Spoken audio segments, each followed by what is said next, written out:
Everybody have a difficult person in their life? Yes, yes. If you're sitting next to them, don't have eye contact. So I'm going to give you a couple of tips about how to improve your personal response to difficulty and to change. I'm also going to talk a little bit about male and female approaches to power. Guess what? They're different. Who knew, right? And I'm going to also give you some ideas about how you can improve your own resilience and adaptability and just plain happiness. Because the more you adapt, the easier you adapt, the happier you're going to be. Does that sound good? Yes, yes. Yeah, okay. So what I'd like for you to do is partner up. That means turn to someone and become a twosy. Twosies? Twosies? Okay. All right, this is not the essay portion of the presentation, folks. Okay, twosies. So you look at your partner and you decide who has the longest hair, or any hair.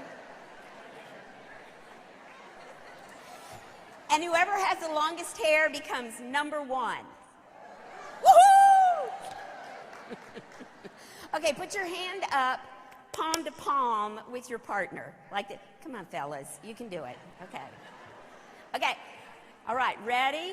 When I say go, number one, I want you to push. Ready? Go. Push, push, push. Stop. Hands down. See, when there's guys, I always have to tell them hands down so they can, because that is like extra touching, and we're not going to do that. Guys just want to shake hands and slap butts, but they don't want to like touch palms. Okay? All right? Okay. Number twos with the short hair. What did you do? You pushed back. Did I tell you to push back?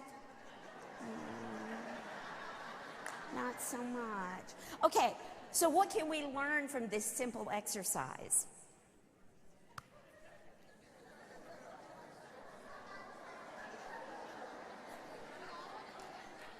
We all want to be number one. All right. What we can learn from this is that as human beings, we are hardwired to push back. Now, all I asked you to do was experience a little pressure on your hand. And what did you do? It was like the territorial imperative. I saw veins popping out on your forehead.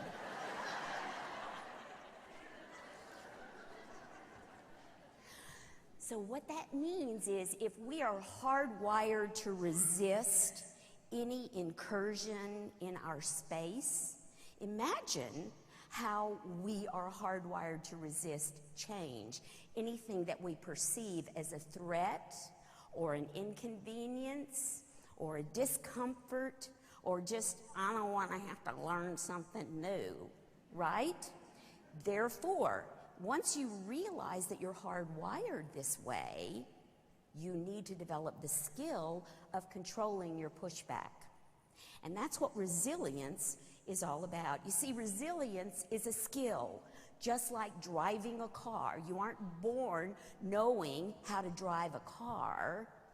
You aren't born necessarily knowing how to be resilient, although it's kind of like a continuum, and some people are more gifted at the resistance side of the continuum, and some people happen to be more on the accepting side of the continuum.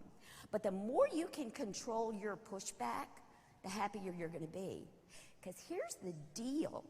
Folks who really have strong pushback, I want you to think of your difficult person. Guess what?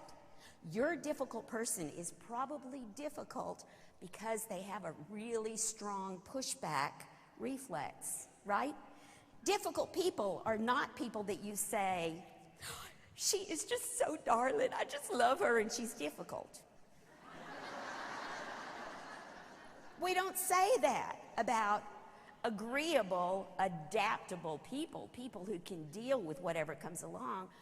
We say it about the grumpies and the challenging people and the people that, you know, have to be dragged kicking and screaming into any kind of adaptation mode, right?